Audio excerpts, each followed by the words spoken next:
Hello guys. जैसा कि हमने इससे पहले वीडियो में बात किया था कि मतलब ये जब हम क्या करते हैं पीरियड में लेफ़्ट टू राइट जाते हैं तो क्या होता है इलेक्ट्रोनेगेटिविटी बढ़ता है। जब इलेक्ट्रोनेगेटिविटी बढ़ता है तो क्या होता है मतलब जो इलेक्ट्रॉन को जो मोर इलेक्ट्रोनेगेटिव एटम होते हैं वो क्या कर पाते हैं आसानी से इलेक्ट्रॉन को क्या कर पाते हैं होल्ड करके रख पाते हैं, पकड़ के रख पाते हैं। अब बात करने जा रहे हैं डाउन द ग्रुप। तो डाउन द अगर ग्रुप का मैं बात कर रहा हूँ तो डाउन द ग्रुप क्या होता है आपने क्या है, अगर मैं डाउन द ग्रुप का मैं बात करता हूँ तो जैसे जैसे क्या करते हैं हम ग्रुप के नीचे जाते हैं ना, when you move from up to down in the group ना, जब हम क्या करते हैं ना ऊपर से नीचे की तरफ क्या करते हैं ग्रुप में हम नीचे की तरफ जाते हैं तो क्या होता है ना less charge density and more is the stability. मतलब क्या होता है जैसे जैसे हम क्या करते हैं ग्रुप में नीचे जाते हैं तो क्या होता है साइज़ धीरे धीरे क्या होता है बढ़ते जाता है, साइज़ धीरे धीरे क्या होता है बढ़ता है। जब साइज़ बढ़ेगा तो क्या होगा जो इलेक्ट्रॉन का जो डिस्ट्रीब्यूशन होगा, पहले क्या था पहले जो इलेक्ट्रॉन का मानिए छोटा एटम है, ये छोटे एटम पे ही क्या था, जैसे मान लेते ये एटम है, एटम के ऊपर क्या ये इलेक्ट्रॉन है, तो छोटा जो एटम है उसके ऊपर इलेक्ट्रॉन का डिस्ट्रीब्यूशन क्या है बहुत मतलब ये क्या पास पास है, इलेक्ट्रॉन का डिस्ट्रीब्यूशन क्या बहुत पास पास है। लेकिन जैसे जैसे साइज़ बड़ा होगा तो क्या होगा इलेक्ट्रॉन का डिस्ट्रीब्यूशन धीरे धीरे क्या होगा दूर होगा, धीरे धीरे दूर होगा कि नहीं, बिल्कुल। और जैसे साइज़ बड़ा होगा तो क्या होगा इलेक्ट्रॉन का डिस्ट्रीब्यूशन और दूर होगा, बिल्कुल बात सही है। और बड़ा होगा तो और क्या होगा इलेक्ट्रॉन का डिस्ट्रीब्यूशन क्या होगा धीरे धीरे दूर होगा। मतलब धीरे धीरे पहले पास में था इलेक्ट्रॉन का डिस्ट्रीब्यूशन, मतलब जितना छोटा आइटम था उतना ही क्या था इलेक्ट्रॉन का डिस्ट्रीब्यूशन क्या था पास में था। और जैसे जैसे साइज़ बड़ा हो रहा है मतलब डाउन द ग्रुप ना नीचे ग्रुप के नीचे जाने पे क्या हो रहा है साइज़ बढ़ रहा है, साइज़ बढ़ने के कारण क्या हो रहा है क्या जो जो चार्ज था जो एटम के चार्ज जो ऑक्यूपाई कर रहा था वो धीरे क्या रहा था उस सरफेस पे धीरे क्या हो रहा है डिस्ट्रीब्यूट हो रहा है, सरफेस पे धीरे धीरे क्या डिस्ट्रीब्यूट मोर सरफेस एरिया जितना सरफेस एरिया ज़्यादा होगा उतना ही क्या होगा ना चार्ज डेंसिटी, मतलब charge per unit volume. Charge density कहने का मतलब क्या है, चार्ज डेंसिटी कहने का मतलब ये है, चार्ज डेंसिटी कहने का मतलब क्या है चार्ज पर यूनिट वॉल्यूम। मतलब जो पर यूनिट वॉल्यूम है जो चार्ज जो डिस्ट्रीब्यूशन है वो धीरे धीरे क्या हो रहा है कम हो रहा है। Charge per unit volume that is called charge density. Okay, वो पर यूनिट वॉल्यूम क्या हो रहा है धीरे धीरे कम हो रहा है। तो जितना charge per unit volume charge per unit volume charge per unit volume जितना कम होगा उतना ही क्या होगा स्टेबिलिटी ज़्यादा होगा। पहले मान लेते पहले एक छोटा सा घर था, छोटा सा घर में हम क्या रहते मतलब एक साथ हम लोग रह रहे थे तो कितना मुश्किल था, बिल्कुल मुश्किल होगा ना। बस बात है एक छोटा सा घर में लोग मतलब एक साथ रहेगा तो मतलब ऑफकोर्स मुश्किल तो होना ही है, सिंपल सी बात है। लेकिन जब रूम बड़ा होगा तो लोग क्या रह पाएंगे आसानी से रह पाएंगे। जब लोग आसानी से रह पाएंगे तो मुश्किल थोड़ा क्या होगा कम होगा, लोग फैल फैल से रह पाएंगे, आसानी से आके बैठ भी पाएंगे टेबल पर जो भी मूवी देखना है या जो भी पिज्जा से खाना जो भी ऑर्डर करने के। वही बात है कि मतलब जितना चार्ज डेंसिटी ज़्यादा होगा उतना ही क्या होगा स्टेबिलिटी क्या होगा कम होगा ना। क्या मतलब एक छोटा सा मॉलिक्यूल है उसमें बहुत सारा जैसा इलेक्ट्रॉन डेंसिटी क्या क्लाउड इकट्ठा है तो क्या भीड़ भाड़ ज़्यादा होगा कि नहीं तो स्टेबिलिटी कम होगा। रिपल्सन ज़्यादा होगा क्योंकि पास पास में इलेक्ट्रॉन है तो रिपल्सन ज़्यादा होगा, रिपल्सन ज़्यादा तो स्टेबिलिटी कम होगा। लेकिन अगर चार्ज डेंसिटी पर यूनिट वॉल्यूम क्या होगा मतलब ये क्या हो जाएगा कम हो जाएगा। मतलब जो वॉल्यूम है इस वॉल्यूम में जो चार्ज जो इलेक्ट्रॉन का जो डेंसिटी बहुत दूर दूर हो जाएगा, मतलब इलेक्ट्रॉन डिस्ट्रीब्यूशन बहुत दूर दूर हो गया तो क्या स्टेबिलिटी नहीं बढ़ गया, लोग बहुत दूर दूर चल गए तो स्टेबल हो गए। कैसे स्टेबल हो गए तो रिपल्सन कम हो गया, मिनिमम रिपल्सन हो गया। तो लेस चार्ज डेंसिटी जितना चार्ज डेंसिटी कम होगा उतना ही क्या होगा स्टेबिलिटी ज़्यादा होगा। तो चार्ज डेंसिटी कम तो स्टेबिलिटी ज़्यादा।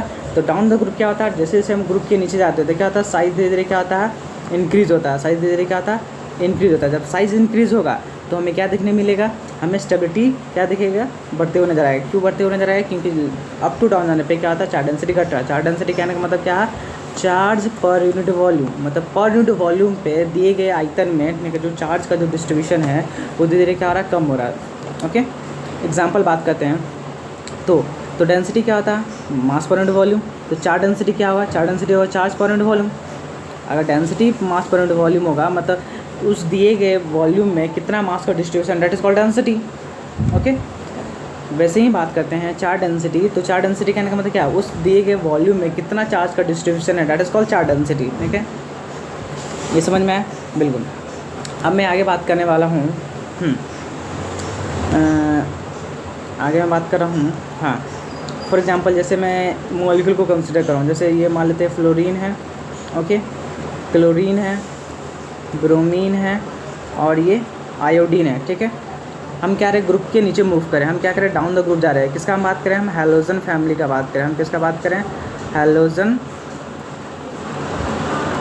फैमिली का हम बात करें। हम क्या करें डाउन द ग्रुप जा रहे हैं, हम डाउन द ग्रुप जा रहे हैं। ठीक है, हम डाउन द ग्रुप जा रहे हैं, हम हैलोजन फैमिली का बात करें तो पहले बात करते हैं ये फ्लोरीन का है, तो फ्लोरीन का साइज इतना होगा। क्लोरीन का बात करते हैं तो क्लोरीन का थोड़ा साइज इससे थोड़ा बढ़ गया होगा। ब्रोमीन का बात करते हैं तो ब्रोमीन का थोड़ा इससे साइज बढ़ गया होगा। आयोडीन का बात करते हैं, आयोडीन का थोड़ा और साइज बढ़ गया होगा। अब हुआ क्या होगा, पहले मान लेते हैं फ्लोरीन है, तो फ्लोरीन पे क्या होगा, इलेक्ट्रॉन क्या होगा, पास पास होंगे। बिल्कुल बात सही ना, इलेक्ट्रॉन क्या होंगे, पास पास होगा। थोड़ा भीड़ होगा, भीड़ भाड़। इलेक्ट्रॉन क्या होगा, ये थोड़ा पास पास होगा। जैसे अगर बात करते हैं क्लोरीन पे, तो क्लोरीन पे थोड़ा हल्का हल्का क्या होगा, हल्का सा दूरी नज़र आएगा। किसके कंपेरिजन में, फ्लोरीन के कंपेरिजन में। बिल्कुल बात सही है। फिर ब्रोमीन पे आते हैं तो हल्का सा और दूरी नज़र आएगा। ओके, हल्का सा क्या नज़र आएगा, और दूरी नज़र आएगा ब्रोमीन के पास आते हैं तो। ओके, आयोडीन के पास आते हैं तो और थोड़ा दूरी नज़र आ रहा हमको। मतलब हम क्या कहना चाह रहे हैं, आप समझ रहे होंगे, नहीं समझ रहे तो मैं समझाने के लिए तैयार हूँ। ठीक है, मतलब जैसे फ्लोरीन था, फ्लोरीन का साइज छोटा था, तो फ्लोरीन का साइज छोटा था मतलब कितने, 9 इलेक्ट्रॉन 9 प्रोटॉन। मतलब जो 9 प्रोटॉन थे वो 9 इलेक्ट्रॉन पे क्या कर रहे थे, force repulsion, electrostatic force of repulsion कर रहे थे। इलेक्ट्रोस्टैटिक क्या कर रहे थे, फोर्स ऑफ रिपल्सन कर रहे थे ना। इलेक्ट्रोस्टैटिक फोर्स ऑफ क्या कर रहे थे, रिपल्सन कर रहे थे। सॉरी, रिपल्सन बोल रहा हूँ, अट्रैक्शन कर रहे थे। इलेक्ट्रोस्टैटिक फोर्स ऑफ क्या करते हैं, अट्रैक्शन करते हैं, मतलब उसको अपनी तरफ आकर्षित कर रहे थे इलेक्ट्रॉन को। तो 9 प्रोटॉन मिलकर क्या कर रहा था, 9 इलेक्ट्रॉन को अपनी तरफ क्या कर रहा था, आकर्षित कर रहा था। ओके, अब यहाँ क्या हो रहा, क्लोरीन के पास कितना, 17 इलेक्ट्रॉन है और 17 क्या है, प्रोटॉन है। तो 17 इलेक्ट्रॉन है और 17 प्रोटॉन। अब क्या 17 प्रोटॉन मिलकर क्या 17 इलेक्ट्रॉन को क्या कर रहे हैं, अट्रैक्ट कर रहे हैं। लेकिन क्या आ रहा है, साइज़ बढ़ गया। ठीक है, साइज़ बढ़ गया, जिसके कारण क्या रहा, साइज़ बढ़ने के कारण मतलब वॉल्यूम बढ़ने के कारण क्या रखने के इलेक्ट्रॉन का जो डिस्ट्रीब्यूशन है वो क्या आ गया, धीरे धीरे मतलब कम हो गया सरफेस एरिया के ऊपर। तो हम क्या कर रहे हैं, देख रहे हैं हम, सिमिलर यहाँ नज़र आ रहा है कि जैसे जैसे हम क्या कर रहे हैं, डाउन द ग्रुप, ना ग्रुप के नीचे मूव कर रहे हैं ना। जब ग्रुप के हम नीचे मूव कर रहे हैं तो क्या रहा, वॉल्यूम हमको बढ़ते हुए नज़र आ रहा। वॉल्यूम बढ़ रहा है कि नहीं, बिल्कुल वॉल्यूम बढ़ रहा है। वॉल्यूम बढ़ने के कारण क्या हो रहा है, पहले क्या इलेक्ट्रॉन का डिस्ट्रीब्यूशन बहुत एकदम क्लोजली था, लेकिन जैसे हम क्लोरीन के पास आए तो धीरे धीरे क्या हुआ, इलेक्ट्रॉन का डिस्ट्रीब्यूशन कम हुआ। ब्रोमीन के पास आए उससे भी इलेक्ट्रॉन डिस्ट्रीब्यूशन क्या हुआ, कम हुआ। आयोडीन के पास आए तो और इलेक्ट्रॉन का डिस्ट्रीब्यूशन क्या हुआ, वॉल्यूम के ऊपर क्या हुआ, और कम हो गया।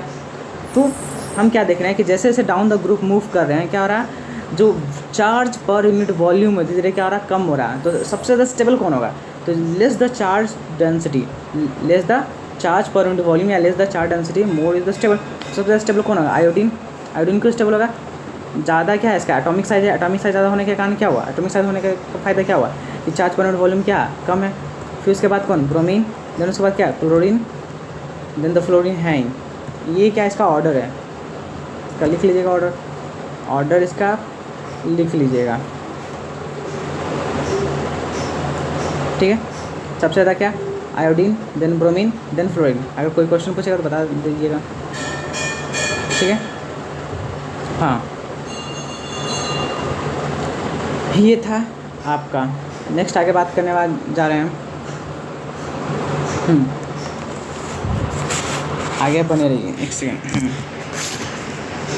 यार, ये वीडियो जो है ना ये अच्छा से बनता नहीं है। अब जो नेक्स्ट हम बात करने वाले हैं, एप्लीकेशन का बात करने जा रहे हैं। Application,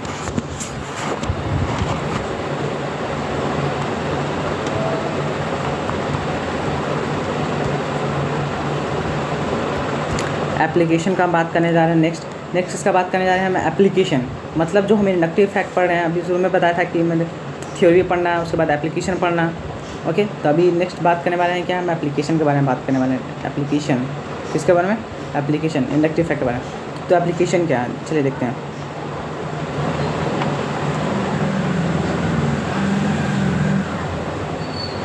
okay, it is unstable, it is unstable separatable, it is unstable separatable species। साथ में लिखते जाइएगा तो आपके लिए अच्छा होगा, बाद में सोचिएगा नोट्स बनाएंगे तो कभी बनता नहीं है। इट इज़ अनस्टेबल, साथ में समझते भी जाइए। It is unstable separable species which is formed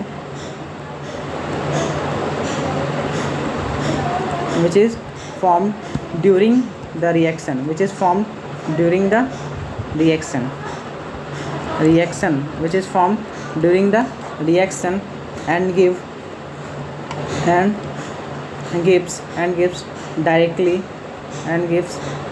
directly observable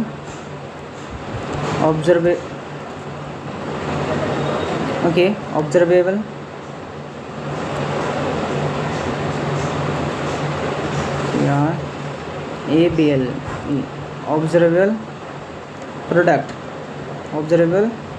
product मतलब मैं क्या कहना चाह रहा हूँ, एप्लीकेशन क्या, तो मैं इंडक्टिव फैक्ट एप्लीकेशन की बात कर रहा हूँ। तो इट इज़ अनस्टेबल सेपरेटेबल स्पीसीज, मतलब जो इंडक्टिव फैक्ट होते हैं, जो भी इंडक्टिव फैक्ट के जो भी मॉलिक्यूल होते हैं, मतलब इंडक्टिव फैक्ट के थ्रू ये काम करते हैं। तो इंडक्टिव फैक्ट हम कहाँ लगाते हैं, तो उसका एप्लीकेशन मैं बात करने वाला हूँ।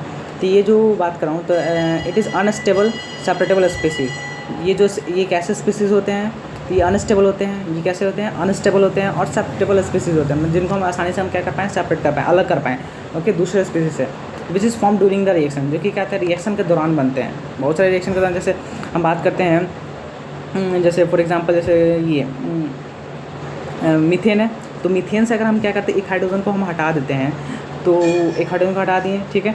तो हाइड्रोजन के हटाने के कारण क्या है, तो क्या हुआ है, मिथाइल बना, क्या बना, CH3 बना, मिथाइल बना और हाइड्रोजन बाहर निकल गया। मिथाइल से अगर हम क्या करते हैं, एक इलेक्ट्रॉन बाहर निकाल देते हैं, तो क्या बनेगा, मिथाइल कार्बोकैटायन बनेगा कि नहीं, बिल्कुल बात ये समझ रहे हैं। तो ये बात कर रहे हैं कि which is form during the reaction, जो कि रिएक्शन के दौरान बनते हैं। तो क्या होता है, ये अनस्टेबल होते हैं, सेपरेटेबल स्पीसीज, मतलब इनको अलग कर सकते हैं, ऐसा नहीं कि सेपरेटेबल स्पीसीज नहीं, इनको सेपरेट नहीं कर सकते, हम सेपरेट कर सकते हैं, जो कि रिएक्शन के दौरान बनते हैं। रिएक्शन के दौरान बनते हैं क्या, और डायरेक्टली ऑब्जर्वेबल प्रोडक्ट देते हैं, मतलब आप देख के बता सकते हैं कि हाँ ये प्रोडक्ट बनने वाला है, ऐसा नहीं कि आप नहीं देख के बता सकते कि ये प्रोडक्ट नहीं बनने वाला है, ठीक है। तो मैंने बताया कि अनस्टेबल होते हैं, इनको हम सेपरेट कर सकते हैं, जो कि रिएक्शन के दौरान बनते हैं, और डायरेक्टली ऑब्जर्वेबल प्रोडक्ट को देते हैं, जो कि आप देख के बता सकते हैं। एग्जाम्पल ऑफ इंटरमीडिएट है क्या, तो इंटरमीडिएट का एग्जाम्पल क्या है, ठीक है। इंटरमीडिएट का एग्जाम्पल क्या है, एग्जाम्पल ऑफ, आपको लग रहा होगा कि इंटरमीडिएट का एग्जाम्पल क्या, ठीक है। इंटरमीडिएट में बताया, इंटरमीडिएट कहने का मतलब है कि, मतलब देखिए इंटरमीडिएट क्यों बोल रहे हैं, क्योंकि रिएक्शन के बीच में बने हैं, रिएक्शन के ये बीच में बने हैं, इसलिए इंटर मतलब क्या, बीच में, सिंपल सी बात है। तो जो रिएक्शन के जो बीच में बनेगा ना, जो भी कंपाउंड या जो भी स्पीसीज ने क्या, डेट इज़ कॉल्ड इंटरमीडिएट, ठीक है। तो एग्जाम्पल ऑफ इंटरमीडिएट ना, इंटरमीडिएट का एग्जाम्पल क्या हो गया, तो मैं अगर बात कर रहा हूँ, तो पहला है कार्बोकैटायन,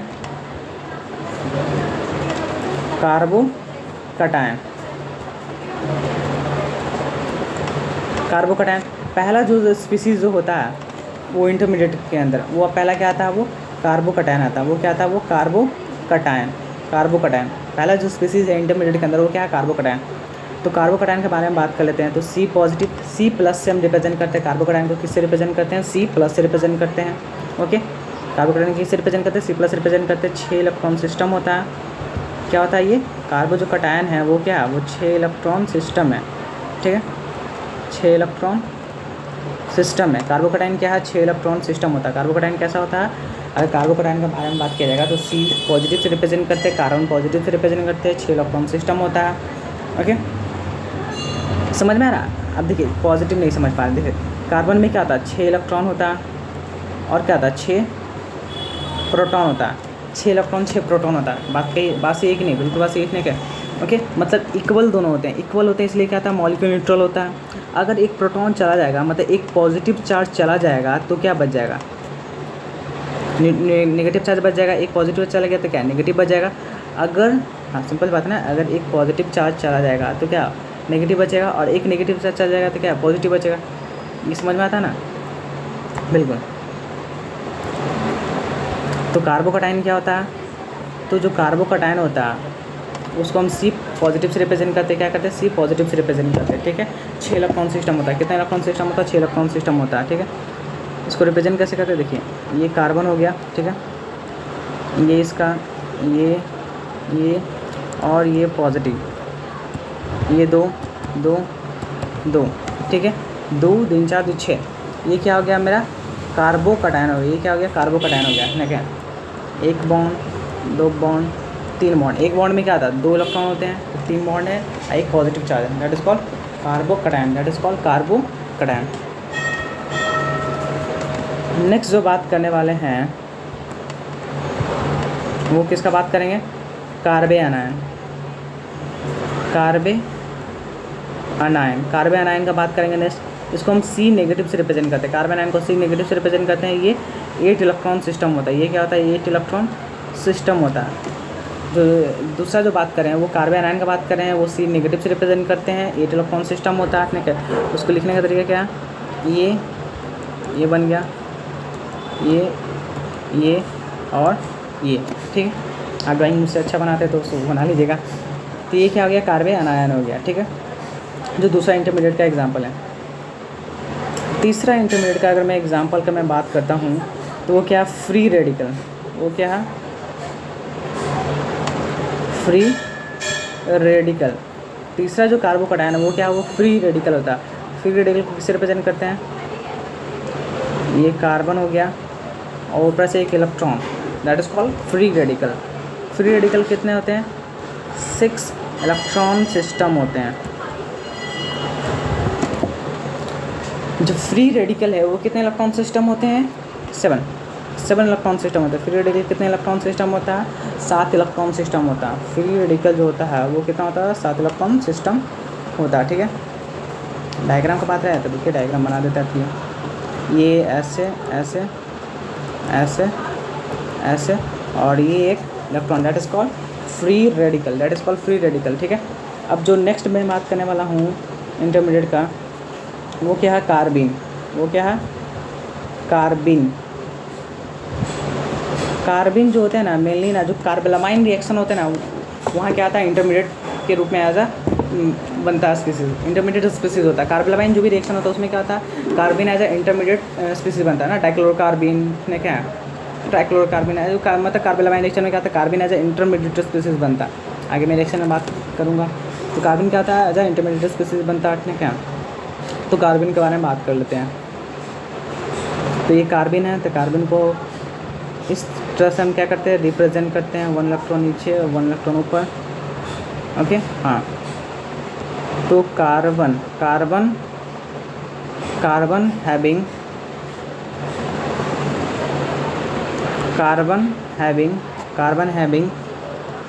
2 बॉन्ड,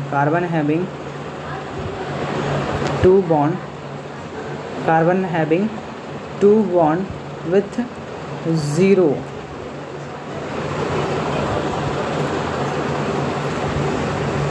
एक सेकेंड 0 यहाँ लिख देता हूँ 0 चार्ज। मतलब कार्बन की बात कर रहा हूँ, कार्बन क्या है एक इंटरमीडिएट है जो कि क्या होता है कार्बन हैविंग 2 बॉन्ड, तो आपको 2 बॉन्ड दिख रहा होगा, एक बॉन्ड ये 2 बॉन्ड विथ 0 चार्ज, मतलब क्या होता है 0 चार्ज होता है, ओके। 2 बॉन्ड विथ क्या होता है 0 चार्ज होता है। 2 बॉन्ड होगा कार्बन के पास क्या होगा 2 बॉन्ड होगा और क्या होगा 0 चार्ज होगा, that is called carbon. 2 bond with 0 charge. Next अगर मैं इंटरमीडिएट का बात करता हूँ तो वो क्या आता है वो होता है नाइट्रीन। वो जो नेक्स्ट है वो क्या है वो नाइट्रीन है। नेक्स्ट जो है ना वो नाइट्रीन होता है। नाइट्रीन का रिप्रेजेंट करने का तरीका एन ये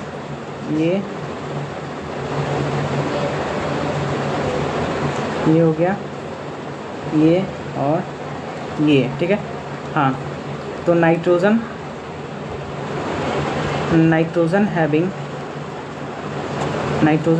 1 बॉन्ड विथ नाइट्रोजन के पास 1 बॉन्ड होना चाहिए, okay. Nitrogen having 1 bond with 0 charge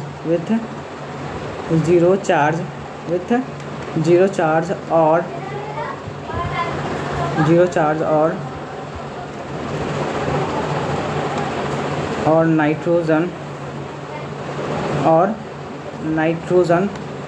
nitrogen having 2 bond और nitrogen having 2 bond with with positive charge. तो नेक्स्ट जो इंटरमीडिएट का बात करें थे वो नाइट्रीन का बात कर रहे थे। नाइट्रीन में क्या होता है, तो अगर नाइट्रीन में बात करते हैं तो वो एक बॉन्ड होता है विथ जीरो चार्ज, मतलब नाइट्रीन क्या होता है, एक bond with zero charge, okay. या दो बॉन्ड विथ पॉजिटिव चार्ज, दो बॉन्ड होगा तो क्या होगा, पॉजिटिव चार्ज होगा ना, तो एक बॉन्ड होगा तो क्या होगा, जीरो चार्ज होगा। नाइट्रीन जो क्या होता है, एक बॉन्ड होगा तो क्या होगा, जीरो चार्ज होगा, एक बॉन्ड होगा तो जीरो चार्ज होगा। अगर दो बॉन्ड है तो क्या होगा, पॉजिटिव चार्ज होगा। एक बॉन्ड होगा तो जीरो चार्ज होगा, दो बॉन्ड होगा तो क्या होगा, पॉजिटिव चार्ज होगा, ठीक है। अब नेक्स्ट जो बात करने वाले इंटरमीडिएट का वो क्या है, वो है बेंजाइन। वो क्या है, बेंजाइन। नेक्स्ट जो इंटरमीडिएट है वो क्या है, वो है बेंजाइन। नेक्स्ट जो इंटरमीडिएट का हम बात कर रहे हैं वो क्या है, वो बेंजाइन। बेंजाइन भी क्या है, एक इंटरमीडिएट के जैसा ही काम करता है। बेंजाइन भी क्या होता है, एक इंटरमीडिएट के जैसा ही काम करता है। नेक्स्ट से बात करें हम बेंजाइन का बात करें, जो कि एक वर्क एज ए इंटरमीडिएट के जैसा वो कार्य करता है। नेक्स्ट बात करें कुछ नोट्स से, इम्पोर्टेंट नोट्स उसको लिख लीजिए।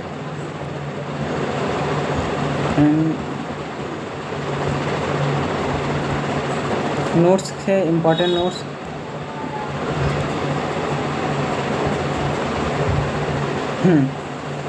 क्या बोलने वाले हैं,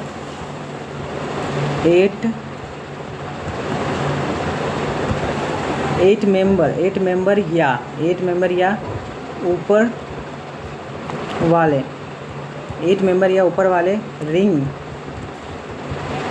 में sp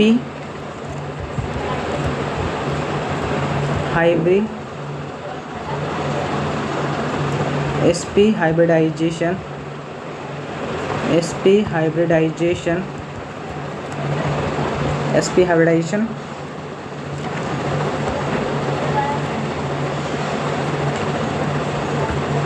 होता है। ये इम्पोर्टेंट नोट है, ध्यान रखिएगा कि मतलब 8 मेंबर या 8 मेंबर से ऊपर वाले 8 मेंबर से ऊपर वाले में ही क्या पॉसिबल है, sp हाइब्रिडाइजेशन पॉसिबल है। ये बात ध्यान रखिएगा, इसको सर्कल कर लीजिएगा। एक सेकेंड में आपके लिए सर्कल कर देता हूँ।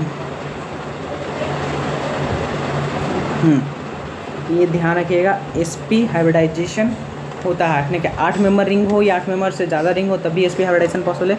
अगर उससे रिंग क्या कम है या छोटा तो sp हाइब्रिडाइजेशन पॉसिबल नहीं है। मैं आपको याद रिकॉल करा देता हूँ क्या क्या मैंने पढ़ाया है। एप्लीकेशन में क्या पढ़ाया है, इट इज़ अनस्टेबल सेपरेटेबल स्पीसीज। तो ये अनस्टेबल सेपरेटेबल, इसको हम सेपरेट नहीं कर सकते हैं, जो कि रिएक्शन के दौरान बनता है। और डायरेक्टली ऑब्जर्वर प्रोडक्ट में देख के आप बता सकते हैं कौन सा प्रोडक्ट बनने वाला है। क्या क्या इंटरमीडिएट का एग्जांपल है, तो कार्बोकैटायन जो बता दिया हूँ, कार्बेनायन, ओके, कार्बेनायन, फिर फ्री रेडिकल, कार्बीन, नाइट्रीन, बेंजाइन, ये सब क्या है, इंटरमीडिएट का एग्जांपल है। ठीक है, और मैंने क्या बात किया नोट्स के बारे में। ठीक है कि 8 मेंबर से ऊपर वाले में क्या sp हाइब्रिडाइजेशन पॉसिबल है, उससे नीचे वाले में sp हाइब्रिडाइजेशन पॉसिबल नहीं है। ओके, तो नेक्स्ट जो मैं बात करने जा रहा हूँ,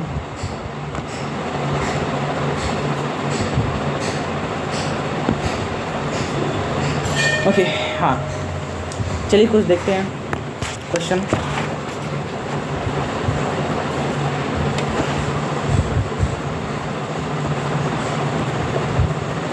find the stability order. Stability order को बताना है। चलिए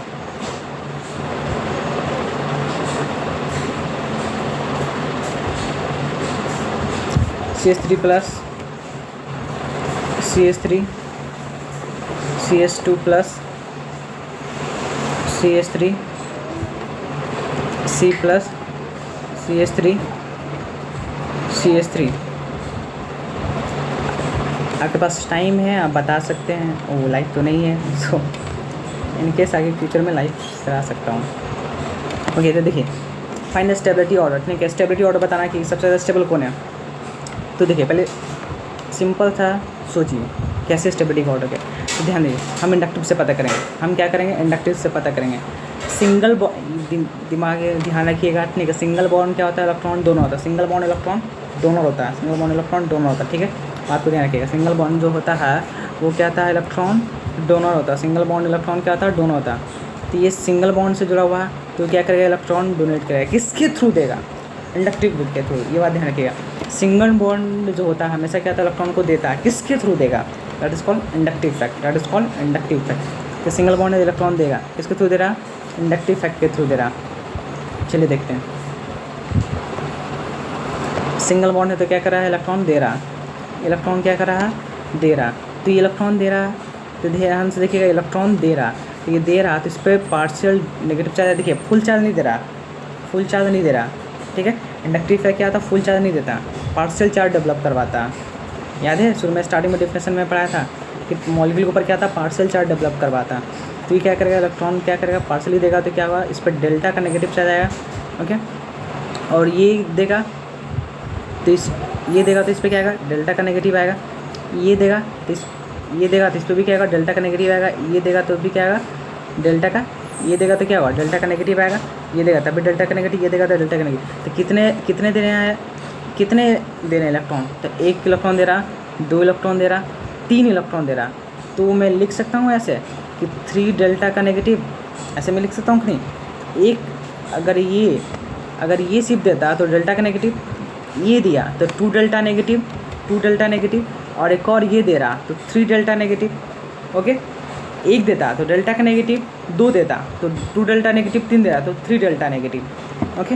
और ये सिंगल दे रहा है इसलिए डेल्टा नेगेटिव, ठीक है। और ये दे रहा था इस पर क्या चाहा, पार्शियल डेल्टा का पॉजिटिव, पार्शियल डेल्टा का पॉजिटिव, पार्शियल डेल्टा का पॉजिटिव, ठीक है। उससे लेना देना नहीं, इलेक्ट्रॉन दिया तो डेल्टा का नेगेटिव, ये भी इलेक्ट्रॉन दिया डेल्टा का नेगेटिव, ये भी इलेक्ट्रॉन दिया तो डेल्टा का नेगेटिव, कितने दिए, 3 मिलकर दिए, that is called 3 delta negative, सही है। ये 1 इलेक्ट्रॉन दे रहा है तो क्या है, डेल्टा का नेगेटिव, ओके। और ये हाइड्रोजन का तो कोई इफेक्ट होता ही नहीं है। हाइड्रोजन का क्या होता है, हाइड्रोजन जो होता है उसका क्या होता है, नो इफेक्ट। हाइड्रोजन का क्या होता है, कोई भी इफेक्ट नहीं होता। तो सबसे ज़्यादा स्टेबल कौन हो गया, तो सबसे ज़्यादा स्टेबल क्या हो, ये देन ये देन ये इसका क्या है, ऑर्डर है, ये इसका क्या हो गया, ऑर्डर हो गया, ठीक है। तो सबसे ज़्यादा स्टेबल कौन हो गया, सबसे ज़्यादा स्टेबल ये हो गया, देन ये हो गया, सबसे ज़्यादा स्टेबल क्या हो गया, 3 हो गया, देन 2 हो गया, देन 1 हो गया। ये इसका क्या स्टेबिलिटी का ऑर्डर है, ध्यान रखिएगा दिमाग में, समझ में आया, बिल्कुल। अब जो नेक्स्ट मैं बात करने जा रहा हूँ वो क्या है, स्टेबिलिटी। स्टेबिलिटी का बात करने जा रहा हूँ। स्टेबिलिटी मीन्स, स्टेबिलिटी का मतलब ही क्या होता है, तो स्टेबिलिटी का मतलब ही होता है, क्या होता है, चार्जलेस। स्टेबिलिटी का मतलब ही क्या है, चार्जलेस, मतलब चार्ज नहीं होना चाहिए, चार्ज नहीं होना चाहिए, अच्छा जगह नहीं है, ओके। चार्जलेस या नो चार्ज। देखिए सिंपल सी बात है, अब मान लीजिए कोई स्टेबल, जैसे फॉर एग्जांपल बात करते हैं नॉर्मल लाइफ में, डे टू डे लाइफ में, तो मान लीजिए कोई स्टेबल कैसे रहेगा, अगर मान लीजिए तो उस पर कोई लोन इस समय या कर्ज नहीं रहेगा तो क्या वो स्टेबल रहेगा, सिंपल सी बात है ना। और जब उस पर कर्ज रहेगा या कोई पैसा दिया रहेगा तो उस पर क्या हुआ, टेंशन रहेगा, टेंशन रहेगा कि नहीं, तो वो स्टेबल रह पाएगा नहीं, वो हमेशा सोच विचार में रहेगा। सेम मॉलिक्यूल के साथ होता है, हमारा जो लाइफ है ना वो साइंस के साथ एकदम चिपका हुआ, जुड़ा हुआ। तो स्टेबिलिटी का मतलब ही क्या होता है, चार्जलेस, मतलब कोई चार्ज नहीं।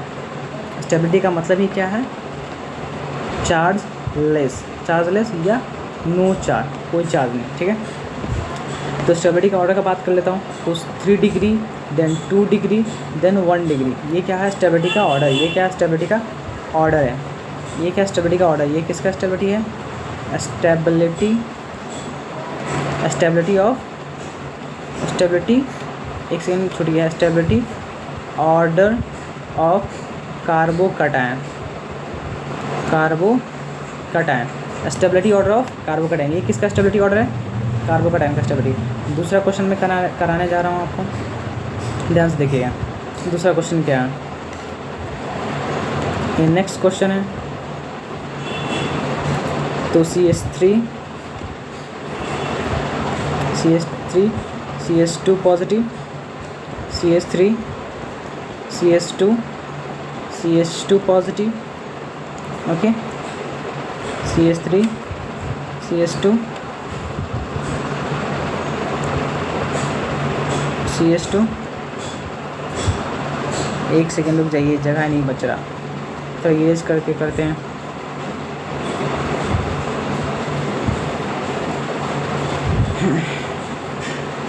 CH3, CH2, CH2 positive, CH3, CH2, CH2, CH2 positive. अब बात किया जाएगा स्टेबिलिटी का ऑर्डर, सबसे ज़्यादा स्टेबल कौन है, तो देखना शुरू कीजिए। तो चलिए देखते हैं ये क्या करेगा, इस पे क्या करेगा। एक सेकंड पहले रुक जाइए, इसको बताने से पहले मैं आपको कुछ बताना चाहता हूँ। बिल्कुल मैं आपको कुछ बता देना चाहता हूँ, जो देखिए कहाँ गए इरेजर, रुक जाइए यहीं बता देता हूँ।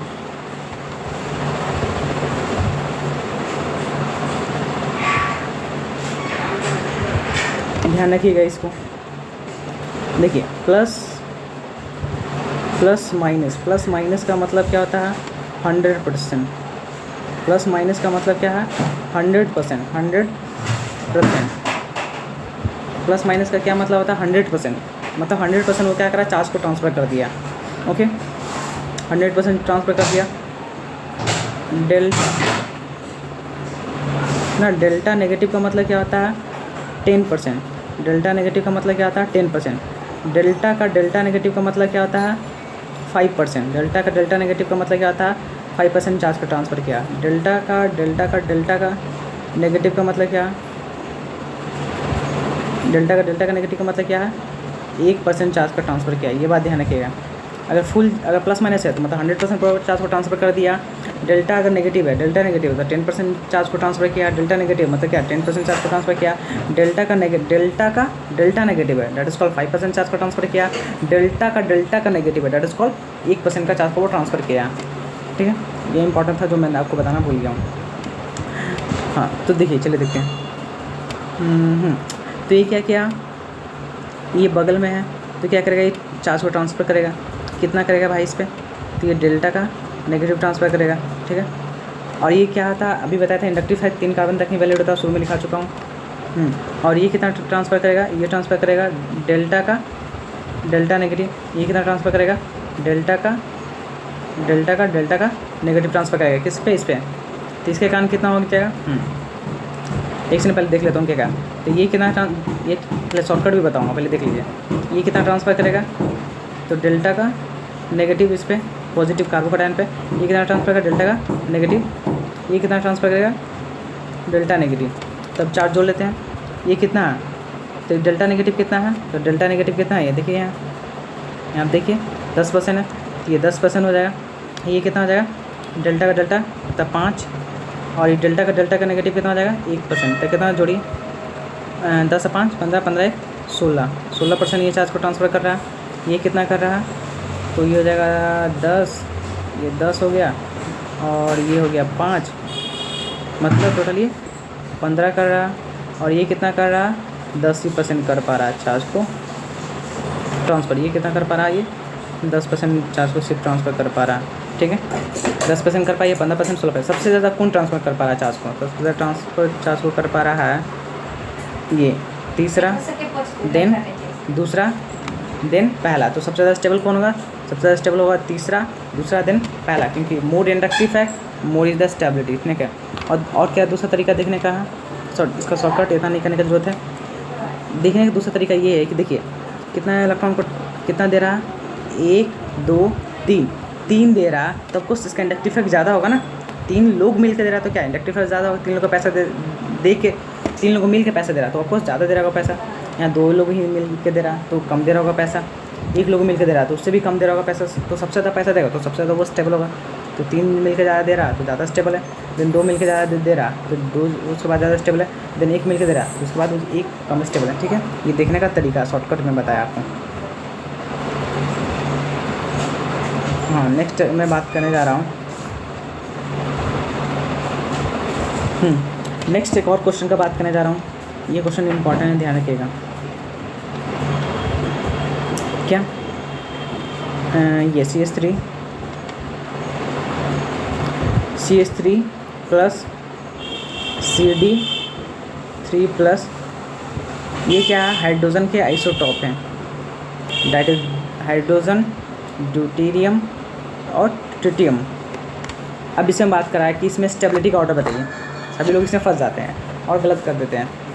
तो देखिए इसमें सबसे ज़्यादा स्टेबल कौन है, मैं बता देता हूँ, आपको नहीं मालूम होगा बिल्कुल। तो सबसे ज़्यादा स्टेबल क्या है, ट्रिटिकम है, देन क्या है, ड्यूटेरियम है, देन क्या है, हाइड्रोजन है। अब बोलिए कैसे, तो मैं समझा रहा हूँ आपको। देखिए सबसे ज़्यादा ट्रिटिकम है, देन क्या है, ड्यूटेरियम है, देन क्या है, हाइड्रोजन है। कैसे, तो मैं समझा रहा हूँ।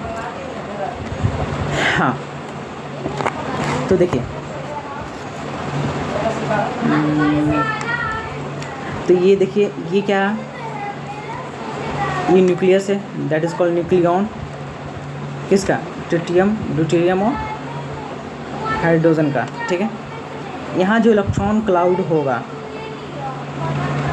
इलेक्ट्रॉन क्लाउड क्या होगा, बहुत पास पास होगा। यहाँ जो इलेक्ट्रॉन क्लाउड होगा वो क्या होगा, बहुत पास पास होगा। क्यों, मैं इसका रीज़न बताऊँगा। यहाँ इलेक्ट्रॉन क्लाउड क्या होगा, हल्का सा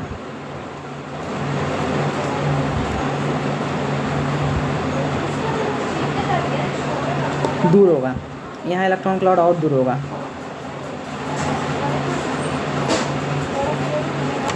इलेक्ट्रॉन क्लाउड यहाँ और दूर होगा। ये क्यों कर रहा हूँ, देखिए इलेक्ट्रॉन कोई ऐसा नहीं है कि मतलब पार्टिकल है, ठीक है। इलेक्ट्रॉन पार्टिकल और वेव दोनों जैसा है, लेकिन जब हम अगर देखते हैं उसको ना तो एज ए वेव ट्रीट करते हैं, ठीक है। तो केमिस्ट्री में हम देखते हैं, फिजिक्स में देखते हैं, तो एज ए वेव ट्रीट करते हैं। क्या ऐसा नहीं कि आप इलेक्ट्रॉन को बता दीजिएगा कि एग्जैक्ट पोजीशन है, ये नहीं, वो एक वेव है। वेव का पोजीशन कैसे बता पाएगा कि एग्जैक्ट है, यहाँ वो प्रोबेबिलिटी आप बता सकते हैं, डेट इज कॉल्ड फाइन कि यहाँ वेव पाया जा सकता है। तो ये वेव है, ओके। तो ये वेव है, तो इलेक्ट्रॉन क्या है, क्लाउड है। जब ये, हाँ ये इलेक्ट्रॉन क्लाउड है, तो इलेक्ट्रॉन क्लाउड क्या पास पास है, ट्रिटिकम में। ड्यूटेरियम इससे हल्का सा दूर है, लेकिन हाइड्रोजन में क्या है, इससे भी ज़्यादा क्या है, दूर है। बिल्कुल बात सही है। तो मैं कहना ये चाह रहा हूँ कि जैसे जैसे क्या होता है, जैसे जैसे मास बढ़ता है, जैसे जैसे क्या बढ़ेगा, मास बढ़ेगा आइसोटॉप का। जैसे जैसे आइसोटॉप का मास बढ़ेगा तो क्या होगा, ग्रेविटेशनल फोर्स ऑफ अट्रैक्शन क्या होगा, बढ़ेगा। जितना ज़्यादा मास होगा उतना ज़्यादा ही क्या होगा, फोर्स ऑफ अट्रैक्शन होगा। फोर्स ऑफ अट्रैक्शन होगा मतलब क्या होगा, उतना ज़्यादा इलेक्ट्रॉन क्लाउड क्या होगा, पास में होगा।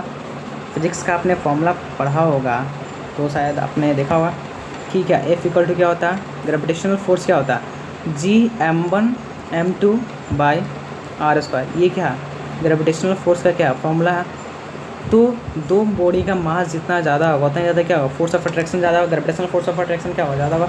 जब फोर्स ऑफ अट्रैक्शन ज़्यादा होगा तो डिस्टेंस क्या होगा, मिनिमम होगा। डिस्टेंस क्या होगा, मिनिमम होगा। देख लीजिए, जब दो बॉडी का मास ऑफ ज़्यादा होगा तो क्या होगा, force of gravitational force of attraction क्या होगा, ज़्यादा होगा। जब ग्रेविटेशनल फोर्स ऑफ अट्रैक्शन ज़्यादा होगा तो क्या करेगा, वो ज़्यादा पुल करेगा अपने तरफ, ज़्यादा पुल करेगा। तो जो डिस्टेंस है between two body, distance between two body softly decreases. क्या हुआ, डिक्रीज, घट रहा है कि नहीं, बिल्कुल घट रहा। तो वही बात है। तो ट्रिटिकम का मास क्या है, ज़्यादा ड्यूटेरियम से। हाइड्रोजन का मास से ज़्यादा कौन है, ड्यूटेरियम। तो मास ज़्यादा तो ग्रेविटेशनल फोर्स ऑफ अट्रैक्शन ज़्यादा, ग्रेविटेशनल फोर्स ऑफ अट्रैक्शन ज़्यादा। तो ग्रेविटेशनल फोर्स ऑफ अट्रैक्शन ज़्यादा होने से क्या होगा, तो ग्रेविटेशनल फोर्स ऑफ अट्रैक्शन ज़्यादा होगा तो उससे क्या होगा, इलेक्ट्रॉन क्लाउड क्या होगा, पास पास होगा, न्यूक्लियस के पास पास होगा। जब न्यूक्लियस के पास पास होगा तो क्या होगा, बॉन्ड डिसोसिएशन एनर्जी क्या होगा, ज़्यादा होगा। बॉन्ड डिसोसिएशन एनर्जी ज़्यादा होगा। जब बॉन्ड डिसोसिएशन एनर्जी ज़्यादा होगा तो उसको तोड़ना क्या होगा, मुश्किल होगा। तो ज़्यादा स्टेबल, बॉन्ड डिसोसिएशन एनर्जी ज़्यादा तो मोर स्टेबल, जिसका बॉन्ड डिसोसिएशन एनर्जी कम वो अनस्टेबल, ठीक है। मैं आपको लिखा देता हूँ, हाँ लिखा देता हूँ। तो because okay, because due to increase in masses, because due to increase in masses of hydrogen, because due to increase in masses of hydrogen isotopes ना, because due to increase in masses of hydrogen isotope क्या है, increases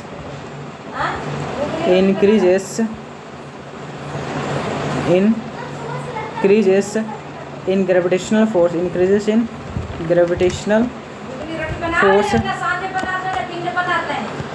in gravitational force increases in gravitational force, increases in gravitational force, so the bond dissociation, so the bond dissociation energy is increases, ठीक है। मतलब क्या हुआ ने क्या, because due to increase in masses of hydrogen isotope ने, जब hydrogen isotope का मासेस बढ़ा तो क्या हुआ, ग्रेविटेशनल फोर्स बढ़ गया। जब ग्रेविटेशनल फोर्स बढ़ गया तो क्या हुआ, बॉन्ड डिसोसिएशन एनर्जी बढ़ गया। जब बॉन्ड डिसोसिएशन एनर्जी बढ़ गया तो उसको मॉलिक्यूल को तोड़ना बड़ा मुश्किल होगा।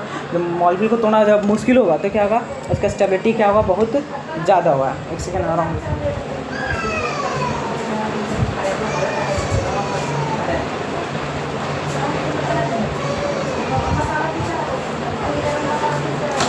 ठीक है, तो क्या हुआ, because due to increase in masses of hydrogen isotope का क्या था, मासेस ज़्यादा था। तो हाइड्रोजन आइसोटॉप का मासेस ज़्यादा था तो क्या होता, ग्रेविटेशनल फोर्स ज़्यादा था। जब ग्रेविटेशनल फोर्स ज़्यादा था, पुल ज़्यादा था, तो क्या था ना, क्या उसको तोड़ना क्या था, इलेक्ट्रॉन को क्लाउड को बाहर निकालना क्या था, मुश्किल था। जब इलेक्ट्रॉन को क्लाउड को बाहर निकालना मुश्किल था, उसका स्टेबिलिटी क्या होगा, ज़्यादा होगा। तो इसका कारण आपको समझ में आया, आपको शायद कारण समझ में आ गया होगा। अब आगे जो बात करने वाले हैं नेक्स्ट क्वेश्चन के बारे में, नेक्स्ट क्वेश्चन बात करने जा रहे हैं।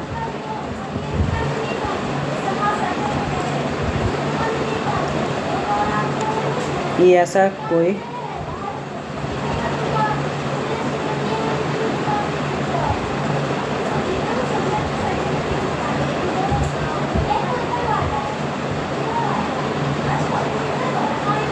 कोई मॉलिक्यूल है, ध्यान से देखिएगा।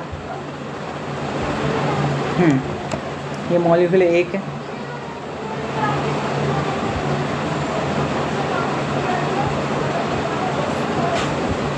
दो,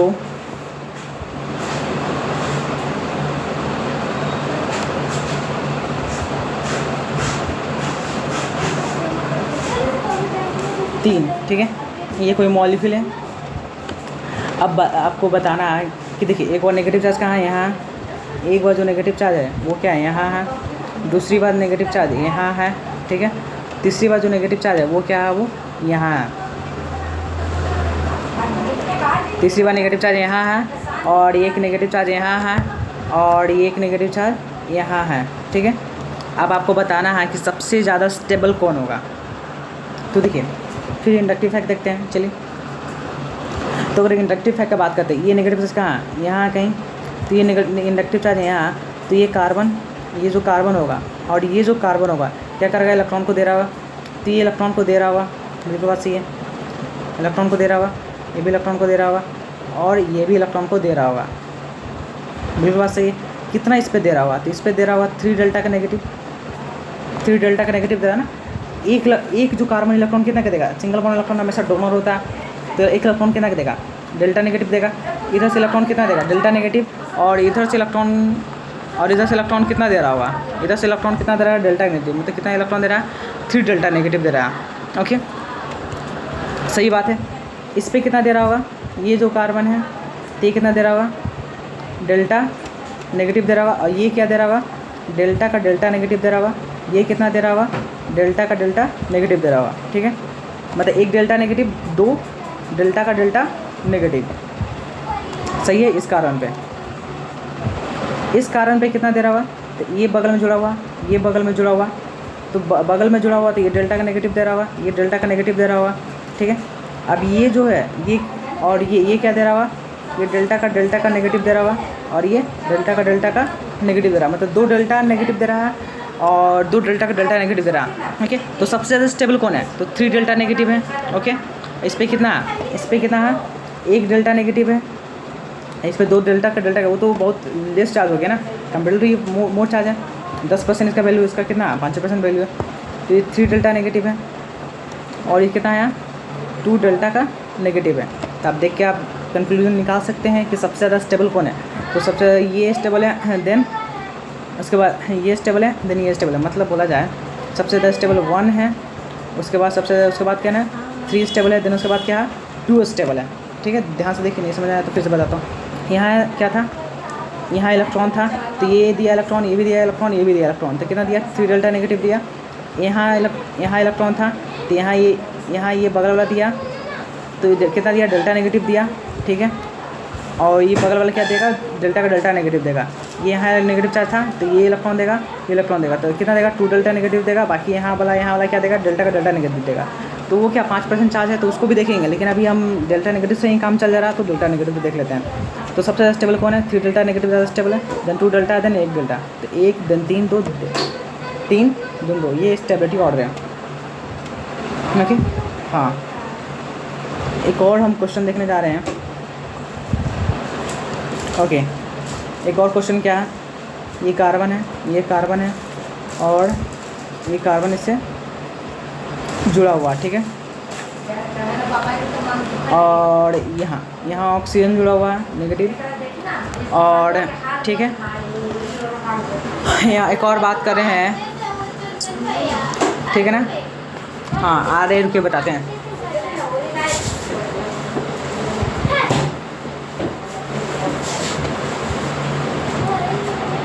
एक और है, यहाँ कार्बन है, एक सेकंड रुक जाइए।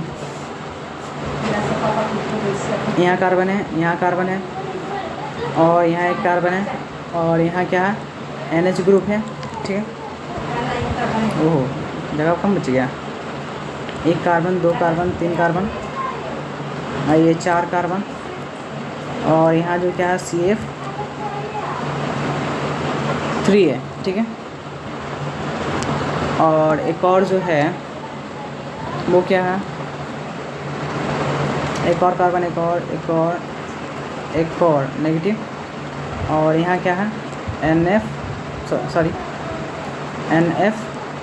है, सही है। ये पॉजिटिव का।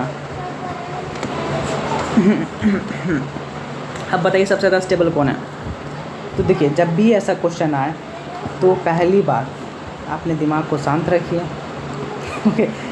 हाँ, आसान है क्वेश्चन, टफ नहीं है। जब भी ऐसा क्वेश्चन आए इंडक्टिव का तो सबसे पहले कॉमन निकालने की कोशिश कीजिए। तो यहाँ से ये 3 कार्बन यहाँ कॉमन दिख रहा है हमको, 3 कार्बन यहाँ कॉमन दिख रहा, 3 कार्बन यहाँ कॉमन दिख रहा और 3 कार्बन यहाँ कॉमन दिख रहा। ये कॉमन निकालिए क्योंकि सब में 3 कार्बन कॉमन है, तो पहले कॉमन निकालिए क्योंकि ये तीनों कार्बन का क्या हो, जो इफेक्ट होगा क्या हो, कॉमन होगा और सब पे। बात सही कि नहीं, मेरी बात सही है। ये तीनों का इफेक्ट क्या होगा, कॉमन होगा, ओके। तो कॉमन आयन हम इसमें नहीं लेंगे, इतने क्या है, ये बात ध्यान रखिए, आप लिखिएगा अपने भाषा में, कॉमन आयन इसमें हम नहीं लेंगे, ठीक है ना। तो अगर बात करते हैं, हाँ देखिए अब क्या होगा, हाँ हमें क्या दिखना है, नेगेटिव चार्ज। तो नेगेटिव चार्ज पे हमें क्या दें, नेगेटिव चार्ज पे और नेगेटिव चार्ज चाहिए कि कम नेगेटिव चार्ज चाहिए। तो नेगेटिव चार्ज पे हमको नेगेटिव चार्ज ज़्यादा चाहिए कि कम चाहिए, तो कम चाहिए। तो मतलब इलेक्ट्रॉन देने वाला चाहिए, इलेक्ट्रॉन खींचने वाला चाहिए।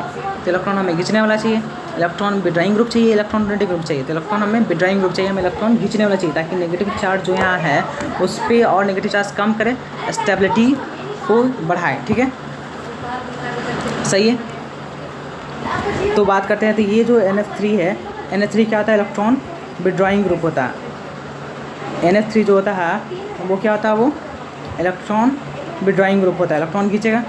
इसके पास भी क्या है, लोन पेयर है, इसके पास भी लोन पेयर है।